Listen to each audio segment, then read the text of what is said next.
Hello everyone. आज हम लोग देखेंगे स्पेशल साइंस सीरीज का सेट नंबर 7 जो कि किसी भी स्टेट पीसीएस, बिहार दरोगा मेंस, बीएसएससी सीजीएल या किसी भी गवर्नमेंट एग्जाम के लिए इंपॉर्टेंट है। और हाँ, चैनल को सब्सक्राइब जरूर कर ले। तो आते हैं पहले क्वेश्चन पे। एक तरफ आपका फिजिकल क्वांटिटी गिवन है, दूसरी तरफ यूनिट आपको मैच करना है। तो मैंने पहले एक्सप्लेन कर दिया है, अपने फेसबुक पेज पे डाला है। तो पहला है आपका सॉलिड एंगल। सॉलिड एंगल की यूनिट होती है स्टेरेडियन। तो एक आपका हो जाएगा दूसरा, एक आपका हो जाएगा दूसरा। बी क्या है? इम्पल्स। इम्पल्स क्या होता है? Change in momentum. तो इसकी यूनिट क्या होगी? तो हम एक फॉर्मूला जानते हैं, एफ इक्वल टू क्या होता है? D upon D T, change in momentum per unit time. तो डी को हम लोग लिख सकते हैं एफ डी टी, और फोर्स को किस में मेजर करते हैं? न्यूटन में। और डी क्या है आपका? समय है, सेकेंड में। तो और डीपी क्या है आपका? चेंज इन मोमेंटम, जो कि इम्पल्स है। तो इसकी यूनिट होती है न्यूटन सेकेंड। तो बी का आपका हो गया तीसरा। सी पे आते हैं। सी क्या है? विस्कोसिटी, हिंदी में बोलते हैं श्यानता। इसकी यूनिट क्या होती है? Pascal second. तो सी का आपका हो गया चौथा। सी का आपका हो गया चौथा, पास्कल सेकेंड, या इसे ऐसे भी बोल सकते हैं न्यूटन पर मीटर स्क्वायर सेकेंड। क्यों? देखो, पास्कल किसकी यूनिट है? प्रेशर की। और प्रेशर क्या होता है? Force per unit area. Force क्या होता है? न्यूटन में मेजर करते हैं, और एरिया क्या होता है? Metre square. ठीक है, तो इसलिए एक दूसरी जो यूनिट होती है विस्कोसिटी की, वो क्या हो जाएगी? न्यूटन पर मीटर स्क्वायर सेकेंड। और इसका डायमेंशन क्या होता है विस्कोसिटी का? ml-1 t-1। और प्रेशर की यूनिट होती है पास्कल। तो डी का आपका हो जाएगा पहला। अगर मैं आपसे पूछूं कि एंगुलर मोमेंटम का डायमेंशनल फार्मूला क्या होगा, तो कैसे निकालते हैं? तो हम क्या जानते हैं? एंगुलर मोमेंटम को कैपिटल एल से डिनोट करते हैं, और इसका फॉर्मूला क्या होता है? mvr। और वेलोसिटी क्या होता है? Displacement upon time. तो फॉर्मूला को हम लोग ऐसे लिख सकते हैं, m into displacement upon time into R. m क्या है? मास है आपका, और मास को कैपिटल M से डिनोट करते हैं। डिस्प्लेसमेंट क्या है? लेंथ है, लेंथ को कैपिटल L से डिनोट करते हैं। नीचे टाइम है, कैपिटल T से इसे डिनोट करेंगे। और R क्या है आपका? लेंथ है, तो इसे कैपिटल L से डिनोट करते हैं। तो डायमेंशनल फार्मूला क्या हो गया? ml स्क्वायर, और नीचे t है तो ऊपर जाएगा तो क्या हो जाएगा? t का पावर -1। तो इसका डायमेंशनल फार्मूला क्या हो जाएगा एंगुलर मोमेंटम का? ml/t-1। अगले क्वेश्चन पे आते हैं। यदि वस्तु का द्रव्यमान m है और यह एक वृत्ताकार पथ पर चलने पर एक बल का अनुभव करता है जो वृत्ताकार पथ के केंद्र की ओर निर्देशित होता है, और इसका परिमाण किसके द्वारा दिया जाता है?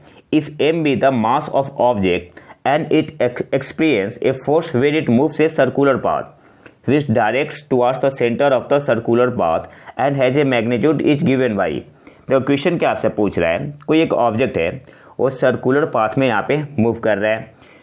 तो क्या होगा? यहाँ पे दो एक्सेलरेशन लगता है। एक आपका एक्सेलरेशन लगेगा टुवार्ड्स द सेंटर, जिसे हम लोग डिनोट करते हैं AC से। इसे क्या बोलते हैं?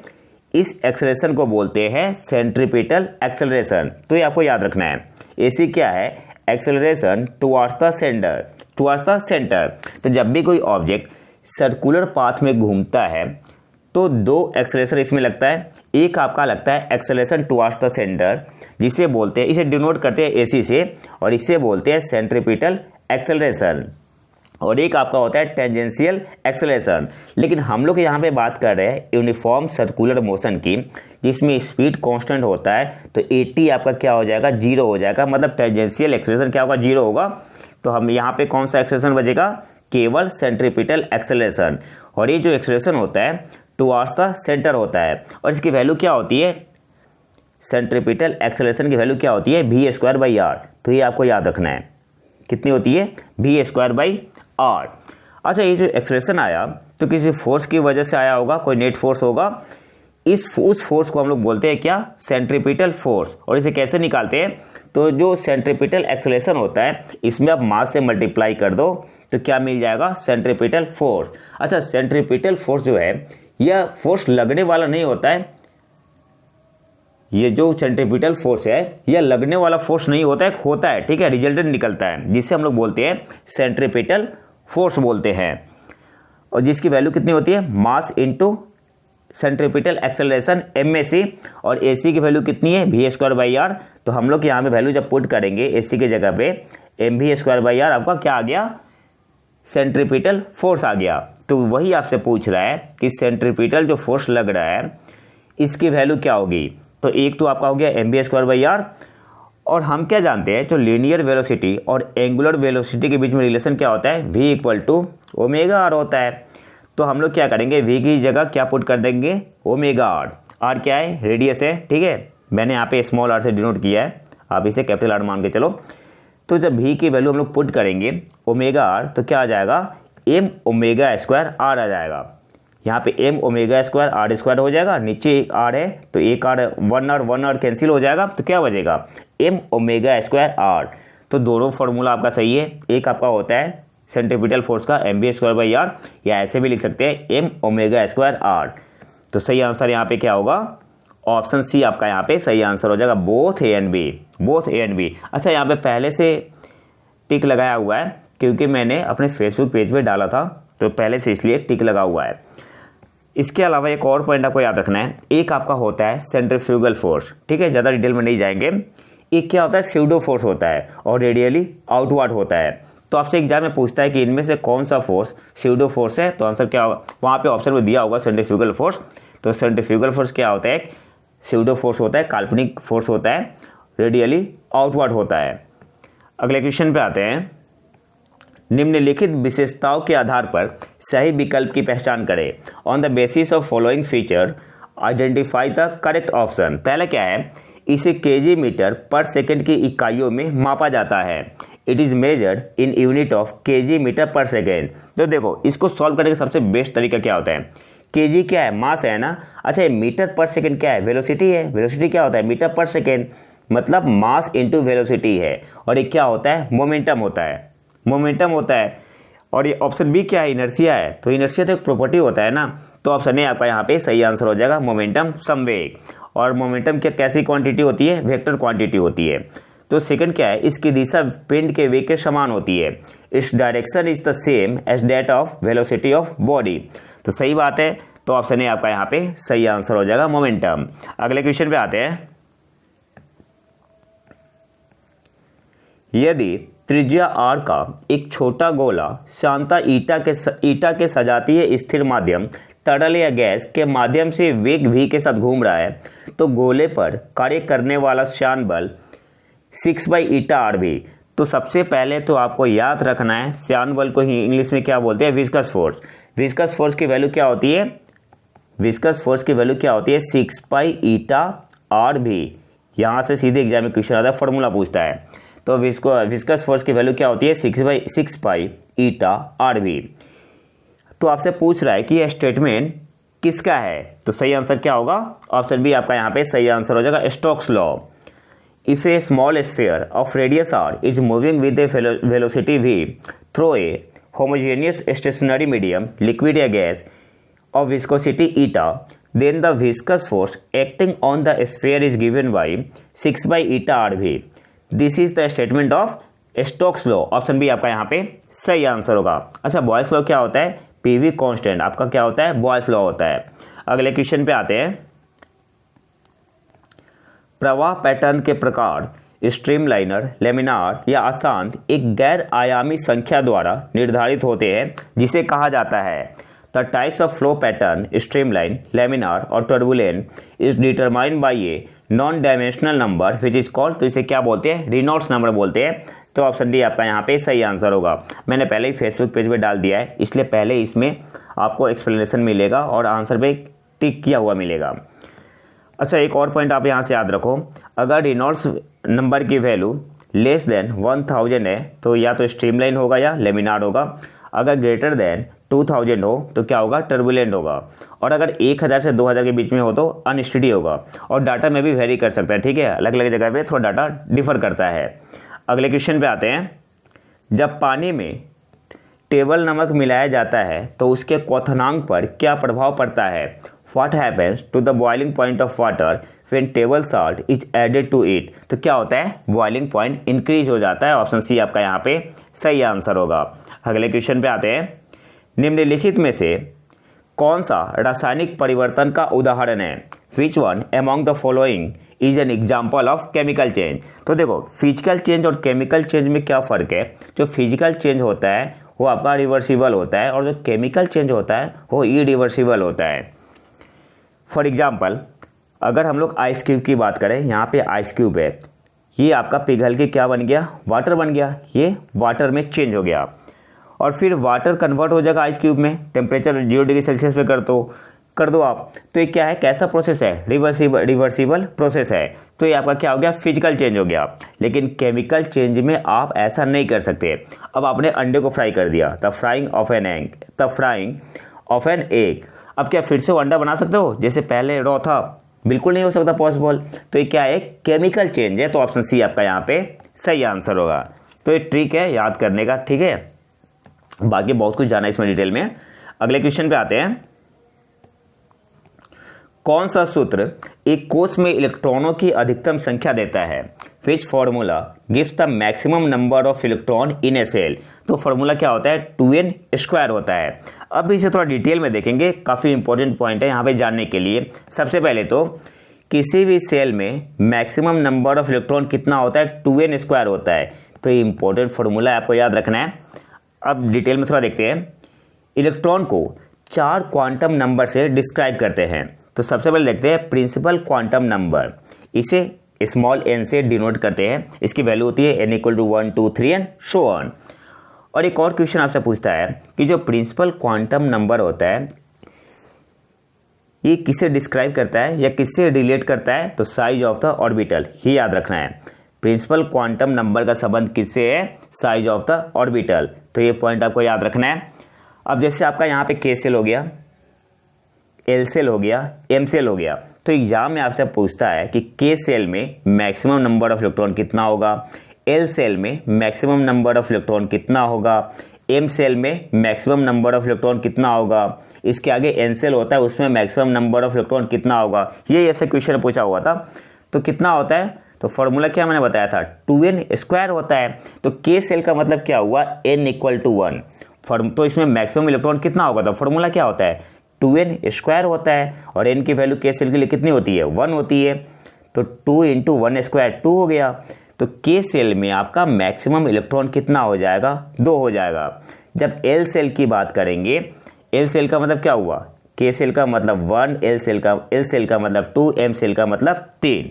तो जब L सेल की बात करेंगे तो maximum number of electron in L shell कितना हो जाएगा, तो n = 2 है यहाँ पे। फॉर्मूला क्या होता है, 2n²। तो 2 × 2² 8 हो गया। तो L सेल में मैक्सिमम नंबर ऑफ इलेक्ट्रॉन कितना होगा, 8। जब M सेल की बात करेंगे इसका मतलब क्या हुआ, n = 3। फॉर्मूला क्या होता है मैक्सिमम नंबर ऑफ इलेक्ट्रॉन के लिए, 2n maximum number of electron 2n²। n की वैल्यू क्या है, 3 है ना, तो 2 × 3 का होल स्क्वायर कितना हो जाएगा, 18। तो M सेल में मैक्सिमम नंबर ऑफ इलेक्ट्रॉन कितना होगा, 18। तो सारे इंपॉर्टेंट पॉइंट है। फिर दूसरे पे आते हैं। दूसरा आपका है एजीमुथल क्वांटम नंबर, इसे डिनोट करते हैं स्मॉल l से। और इसका संबंध किससे है, it is related to the shape of the orbital. तो ये आपको याद रखना है।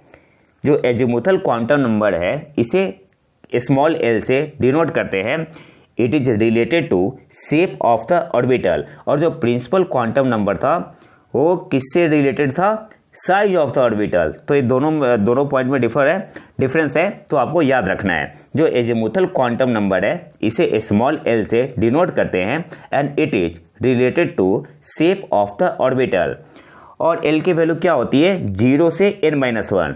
जैसे आपने देखा होगा वाउ प्रिंसिपल में 1s2 2s2 ये जो होता है ना 2p6, ये क्या होता है, sp क्या है, सब सेल है। तो L की जो वैल्यू होती है एजीमुथल क्वांटम नंबर की 0 से n-1 के बीच में होती है। पहला पॉइंट ये याद रखना है। जो S सबसेल होता है, S क्या है आपका, सबसेल है। तो S सबसेल के लिए L = क्या होता है, 0। और P सबसेल के लिए L = क्या होता है, 1 होता है। सारे इंपॉर्टेंट पॉइंट है। D सबसेल के लिए L की वैल्यू क्या होती है, 2 होती है। अच्छा, इसका यूज कहाँ पे है, जो अगर आपसे एग्जाम पूछ ले कि maximum number of electron in subshell क्या होता है, तो उसका एक फॉर्मूला होता है 212+1। तो इस सबसेल में मैक्सिमम नंबर ऑफ इलेक्ट्रॉन कितना होगा, तो इस सब सेल के लिए मैंने क्या बताया था, एल की वैल्यू कितनी होती है, 0 होती है। तो एल की वैल्यू आप 0 पुट कर दो, तो 2 इंटू 0 + 1 कितना आ जाएगा, 2 होगा आपका। तो इस सेल में, इस सब सेल में मैक्सिमम नंबर ऑफ इलेक्ट्रॉन कितना हो जाएगा, 2 हो जाएगा। तभी तो हम लोग 1s2 लिखते हैं, 1s3 कभी नहीं लिख सकते। फिर पी सब सेल में मैक्सिमम नंबर ऑफ इलेक्ट्रॉन क्या हो सकता है, तो फॉर्मूला क्या होता है, 2l + 1। पी सब सेल के लिए एल की वैल्यू 1 होती है, वैल्यू पुट कर दो, कितना आएगा, 6। तो पी सब सेल में मैक्सिमम नंबर ऑफ इलेक्ट्रॉन कितना हो सकता है, 6 हो सकता है। जब डी ऑर्बिटल की बात करेंगे तो डी का मतलब क्या हुआ, L = 2। फॉर्मूला में वैल्यू पुट करो, कितना आएगा आपका, 10 आ जाएगा। तो डी सब सेल में मैक्सिमम नंबर ऑफ इलेक्ट्रॉन कितना हो सकता है आपका, 10। तो इंपॉर्टेंट पॉइंट है, आपको याद रखना है। तीसरे क्वांटम नंबर पे आते हैं, मैग्नेटिक क्वांटम नंबर। इसे ml से डिनोट करते हैं और ये किससे रिलेटेड है, टू ओरिएंटेशन। जो मैग्नेटिक क्वांटम नंबर है ml से डिनोट करते हैं, रिलेटेड टू ओरिएंटेशन। अच्छा, यहाँ से एक और पॉइंट आप याद रखो, ml की जो वैल्यू होती है -L to +L होती है, -L to +L। अगर मैं आपसे यहाँ पे पूछूं कि इस सबसेल के लिए मैग्नेटिक क्वांटम नंबर की वैल्यू क्या होगी, इस सबसेल के लिए तो क्या होगा, देखो इसके लिए मैंने क्या बताया था, L की वैल्यू कितनी होती है, 0 होती है ना। तो मैग्नेटिक क्वांटम नंबर क्या हो जाएगा, ml आपका क्या हो जाएगा, इसके लिए 0 हो जाएगा। और p सबसेल के लिए, तो p सबसेल के लिए L = क्या होता है, 1 होता है। तो कितनी वैल्यू हो जाएगी, magnetic quantum number -L to +L, यही बताया है, मतलब -1 होगा, 0 होगा और 1 होगा। वैसे ही आपका डी सबसेल के लिए, तो डी सबसेल के लिए क्या बताया था मैंने, -2। तो वैल्यू कितनी हो जाएगी डी सबसेल के लिए, -2 to +2, मतलब -2 -1 0 +1 +2। चौथा है आपका स्पिन क्वांटम नंबर। इसे m से डिनोट करते हैं या s से, और यह डिस्क्राइब करता है angular momentum of an electron. -½ होता है और +½ होता है, 2 वैल्यू होती है। तो स्पिन क्वांटम नंबर क्या डिस्क्राइब करता है, angular momentum of an electron. तो ये सारे इंपॉर्टेंट पॉइंट है। अगले क्वेश्चन पे आते हैं, और हाँ, चैनल को सब्सक्राइब जरूर कर ले। 2 न्यूरॉन्स के बीच के जंक्शन को कहा जाता है, the junction between 2 neurons are called, तो साइनेप्स बोलते हैं। ऑप्शन सी आपका यहाँ पे सही आंसर होगा, पहले से आंसर भी ठीक लगाया हुआ है। अच्छा, न्यूरॉन्स में मेनली 3 पार्ट होते हैं। एक आपका होता है डेंड्राइट्स। डेंड्राइट्स क्या होता है, रिसीव द डाटा या सिग्नल फ्रॉम अनदर न्यूरॉन, और ये कहाँ भेजता है, सेल बॉडी को भेजता है, ठीक है। न्यूरॉन में मेनली 3 पार्ट होते हैं, एक आपका होता है डेंड्राइट, एक आपका होता है सेल बॉडी, और तीसरा आपका होता है एक्सॉन। तो डेंड्राइट क्या करता है, रिसीव द डाटा या सिग्नल फ्रॉम अनदर न्यूरॉन, और कहाँ पहुँचाता है, सेल बॉडी। तो डेंड्राइट्स बेसिकली क्या करता है, रिसीव करता है। एक्सॉन क्या होता है, take information away from the cell body. Axon क्या करता है, take information away from the cell body. तो एक्सॉन क्या करता है, ट्रांसमिट करता है, और तीसरा आपका होता है सेल बॉडी, ठीक है। तो न्यूरॉन में मेनली 3 पार्ट होते हैं, डेंड्राइट, एक्सॉन और सेल बॉडी। इसके अलावा एक क्वेश्चन पूछता है आपसे, सीक्वेंस ऑफ ट्रांसमिशन क्या होता है। तो सबसे पहले डेंड्राइट ही आपका क्या करता है, रिसीव करता है, किस कहाँ भेजता है, सेल बॉडी को। फिर एक्सॉन ट्रांसमिट करता है, कहाँ भेजता है, एक्सॉन टर्मिनल। तो dendrites, cell body, axon terminal. इसके अलावा largest part of human brain कौन सा है, सेरेब्रम है। बॉडी टेम्परेचर को रेगुलेट किसके द्वारा किया जाता है, हाइपोथैलेमस के द्वारा। अगले क्वेश्चन पे आते हैं, एक्सॉन की कोशिका झिल्ली को कहा जाता है, cell membranes of axon is known as, तो इसे क्या बोलते हैं, एक्सोलेमा बोलते हैं या एक्सोलेमा। ऑप्शन सी आपका यहाँ पे सही आंसर होगा। तो ये तो था हमारा आज का लेक्चर। अगर आपको इसका PDF चाहिए तो आप हमारे टेलीग्राम चैनल प्रतीक IQ को ज्वाइन कर सकते हैं, और अगर वीडियो पसंद आए तो लाइक करें और चैनल को सब्सक्राइब जरूर कर ले। मिलते हैं नए वीडियो में नए टॉपिक के साथ, तब तक के लिए नमस्कार, जय हिंद।